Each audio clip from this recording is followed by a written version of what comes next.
Deshaun Watson's return looms, but Shedeur Sanders' silence that says the most.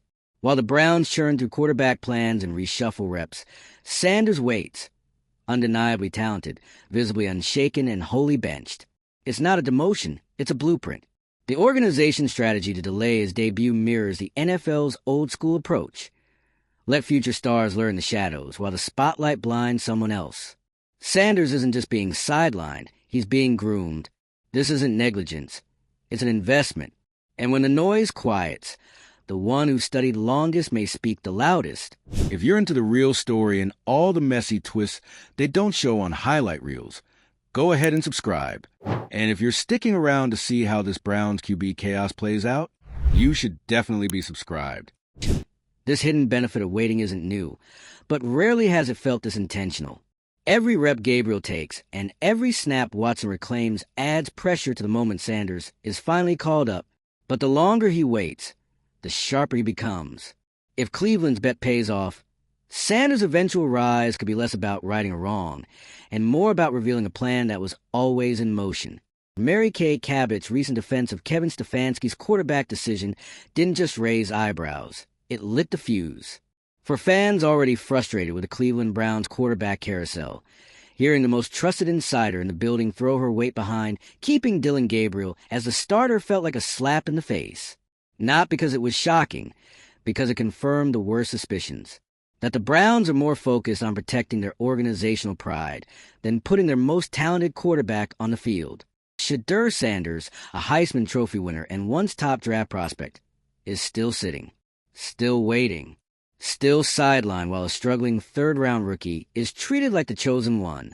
And now, instead of accountability from the coaching staff or pressure from the media, the narrative is being managed. Carefully, deliberately. The team line? Shedeur needs time. He's developing. There's no rush. The job belongs to Gabriel, for now. But what's left unsaid says more. Dillon Gabriel performances haven't just been underwhelming. They've been the kind of games that raise real questions. Limited flashes, inconsistency, a lack of command. Not the type of play that warrants total trust from a franchise trying to salvage a rocky season. And yet, here we are. Gabriel remains a starter, not because he's earned it, but because his failure would reflect poorly on the people who drafted him. That's what this is really about. Draft capital, organizational politics. The unspoken rule that the higher draft pick gets the benefit of the doubt, regardless of performance. Shedeur Sanders is being labeled a fifth-round pick like it's a scarlet letter. That phrase is repeated in media coverage for a reason. It's not an accident. It's a narrative tool. If you keep reminding fans where he was drafted, you can justify benching him. He's a late pick, they say. He needs time. Never mind that the same quarterback was widely projected as a potential first-rounder before the draft process twisted into what it always becomes, obsessed with measurements, schemes, and overthinking. So the Browns took Shedeur as a value pick, and now they're treating him like a placeholder, not a real option. Not yet. And Mary Kay Cabot is defending that decision as if it's just part of the natural development cycle. But here's the twist. Shedeur isn't behind a seasoned starter. He's behind another rookie, a third-rounder who's objectively not thriving. So how does the sit-and-learn logic hold up? It doesn't. And still, Shedeur waits.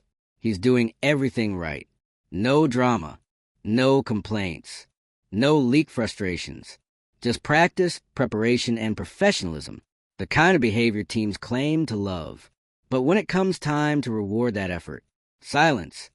The Browns' hesitation isn't about caution. It's about control. Because if Sanders starts and plays well, it blows up their draft hierarchy. It puts the front office in an uncomfortable spot. It says the guy they passed on earlier in the draft might have been better than the one they picked first. That's a tough pill to swallow when reputations are involved. So they're stalling. Even the injury to Deshaun Watson hasn't shifted the plan. Instead of seeing it as a golden opportunity to let Sanders show what he can do, they've doubled down on Dillon Gabriel, as if the on-field product hasn't already answered that question. And then comes the added layer, Cabot defending the coaching staff. Publicly. She didn't just say Sanders needs more time. She didn't just say Stefanski is being careful. She sided with the organization. She backed the continuity. She justified the stagnation. And for fans hoping someone close to the team would challenge the status quo, it was disheartening. This isn't just about a quarterback controversy. It's about what it represents. It's about the system that values draft optics over talent. It's about insider commentary that shields coaching decisions from scrutiny. It's about a franchise that talks about development but weaponizes it to avoid making difficult choices. And it's about Shedeur Sanders, a player with real upside, being caught in the... To make it even messier, there are already reports that the Browns could be scouting quarterbacks for the 2026 draft. As if the current room isn't crowded enough. As if the guy they haven't even played yet is already being overlooked again. It sends a message that no matter how hard Shedeur works, no matter how quietly and professionally he handles this, the door may never truly be open for him unless something catastrophic happens. Not because he can't play, but because the team isn't ready to embrace what his success might reveal about their failures. And the frustrating part? This delay might work in his favor. That's the one layer of irony buried in this whole saga. Shedeur sitting behind Gabriel might accidentally be setting up the perfect situation for him. He's staying healthy. He's learning the system. He's watching how the NFL works without being thrown into the fire. And if the Browns collapse late in the year and decide to throw him in when the season's already gone, that's the redemption script. Walk in, play well, save face, get fans back on board. But let's not kid ourselves. That's not strategy. That's survival. It's the kind of break glass in case of emergency move that franchises pull when they're out of options and need to re-energize a fan base. And if Sanders succeeds in that role, it's not because the Browns manage him well. It's in spite of how they handled him. And if he struggles, well, now they can say, see, this is why we waited. It's a lose-lose for him unless he's perfect. That's the danger of waiting too long. You build the moment up so much that one bad drive becomes an indictment. One missed throw becomes a reason to go back to what wasn't working in the first place. And through all of it, Mary Kay Cabot's voice is echoing the organization's message that this is all part of some master plan. That patience will pay off. That fans should trust the people who've led this team to repeated quarterback chaos over the years. But trust has to be earned. And what the Browns have earned is skepticism. This is a team that's leaned heavily into damage control mode. A team that would rather protect draft narratives than maximize performance. A team that doesn't want to admit that the development plan for Shedeur Sanders might just be a cover story. Because the truth is, the most talented quarterback on the roster isn't playing. And everyone sees it. So now the clock is ticking. Fans are watching. The media is circling. And the Browns are running out of ways to delay the inevitable. Either Sanders gets a shot, and the team gets a real answer, or they risk burying a potential franchise quarterback under layers of excuses and misdirection. Let us know what you think. Has Shedeur been done dirty? Is this patience or politics? Drop your thoughts in the comments. Share this with someone following the Browns drama. Hit like if you're tired of watching talent get buried. And subscribe to stay locked in on this situation as it unfolds. Because the Browns can delay his debut. But they can't hide from it. The Browns can't run from his forever. Every week that Shedeur Sanders stays glued to the sideline, the questions get louder, the frustration builds, and excuses wear thinner. Because no matter how carefully the organization tries to script this, the numbers don't lie. The performances don't lie. The eye test doesn't lie. Dillon Gabriel is not doing enough to keep this offense afloat. That's not slander. It's just reality. He's limited. He's inconsistent. He looks like exactly what he is. A third-round rookie still figuring things out. But what makes it harder to stomach is that Cleveland has another rookie quarterback, one with better pedigree, better tools, and arguably better preparation, just sitting there, waiting. And instead of acknowledging that, they're pretending the situation is fine. Kevin Stefanski keeps talking about sticking with the plan. But what plan? Because if the plan is to ride a quarterback who isn't progressing just to protect the front office's pride, then that's not development. It's delusion. And now, with Mary Kay Cabot defending that decision on behalf of the organization, it feels like the messaging machine is fully activated. Not because she's wrong to have an opinion, but because of how that opinion was delivered. Cabot didn't challenge the logic. She didn't ask the tough questions. She didn't put pressure on a coaching staff that's clearly in preservation mode. Instead, she reinforced a narrative. She gave it credibility. And that's where it starts to feel like betrayal. Not just of Shedeur Sanders, but of every fan begging for this team to stop getting in its own way. This is bigger than one quarterback decision. It's a pattern. The Browns have spent years chasing an elusive franchise quarterback, only to sabotage their own process again and again. From mismanaged veterans to overhyped prospects, it's been one failed experiment after another. And now, when they finally might have something real, something legit, they're hesitating. Why? Because the organization didn't plan for Shedeur Sanders to be the answer. They planned around Dillon Gabriel. He was the guy, the draft pick they could justify. The system fit. But now that Gabriel is floundering and Sanders is sitting right there, showing signs that he's ready, it's too complicated to pivot. Because pivoting means accountability. It means facing the music. It means giving a player drafted later a shot over a guy they invested more in. And the Browns? They're not ready to do that. Instead, they're stretching the definition of development. They're buying time. They're hiding behind Deshaun Watson's injury status. They're floating the idea of future draft picks. All while one of the most polished young quarterbacks in the league continues to wait for a moment that should have already happened. And let's not ignore what this delay does to Shedeur himself.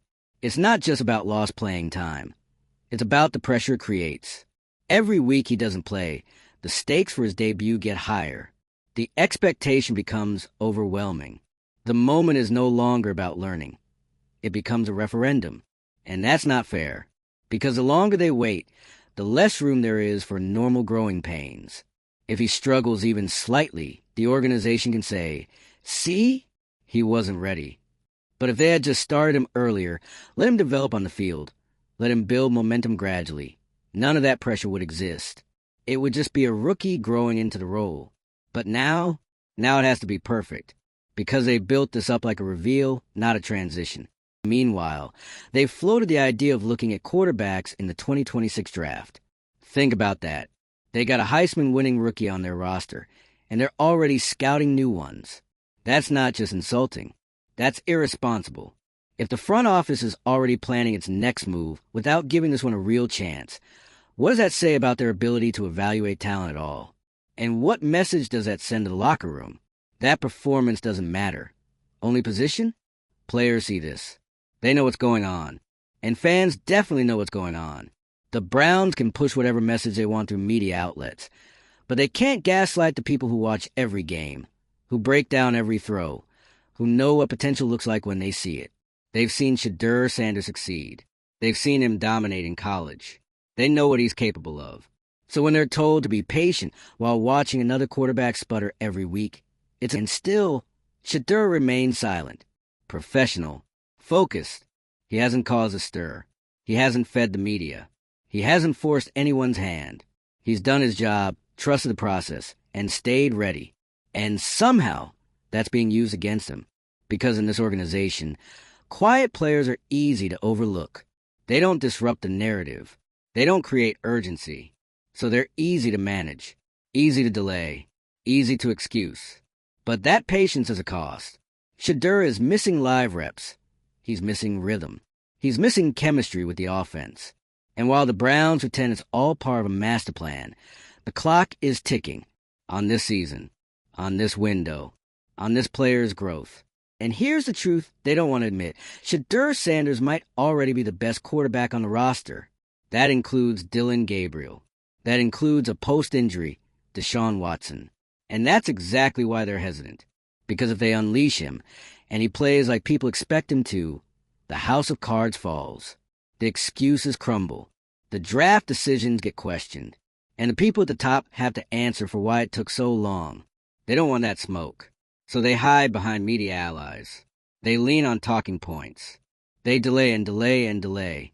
All while fans watch another year slip away and wonder, what exactly are we doing here? This isn't chess. It's cowardice. Strategic patience only works when it's backed by logic, when the starter is giving you enough to justify the wait. But that's not what's happening. Gabriel is just hanging on, There's no momentum, no growth curve, just a holding pattern. And Shedeur is still waiting for a chance to prove what so many people already believe. He's got it, the arm talent, the IQ, the mobility, the poise. He has all the traits you need to build around. He's the kind of player who doesn't just manage a game, he can change one. And right now, Cleveland is choosing to suppress that potential in favor of playing it safe. There's nothing safe about wasting a talent like this, especially not when the franchise has spent the better part of 2 decades searching for a quarterback who could actually shift the narrative. The Browns have that player. He's on the roster. He's wearing the uniform. And they're acting like he's invisible. It's not just a football decision anymore. It's a credibility test. How long can an organization ignore what's obvious to everyone else? How long can they defend decisions that are rooted more in politics than performance? How long can they keep telling fans to trust the process when the process is this broken? The truth is, the Browns are already out of runway. They're out of excuses. They're out of goodwill. Every week Shedeur Sanders doesn't play is another week of wasted momentum, not just for him, but for the entire franchise. The opportunity to be bold, to be forward-thinking, to make a decisive football decision based on talent rather than draft politics, that moment is slipping away. And here's the kicker. They know it. That's why you hear the same recycled talking points from the top. That's why Mary Kay Cabot, who has long served as the most trusted conduit between the front office and fan base, is now carrying the water for this decision. When she defends Stefanski's choice to stick with Dillon Gabriel, she's not just offering her opinion. She's delivering the organization's position under the guise of insider authority. That's what makes this feel like such a calculated betrayal. Shedeur Sanders is everything NFL teams say they want. Competitive, disciplined, intelligent, coachable. He sat quietly while less capable players are handed opportunities. He's bought into the program. He hasn't stirred the pot.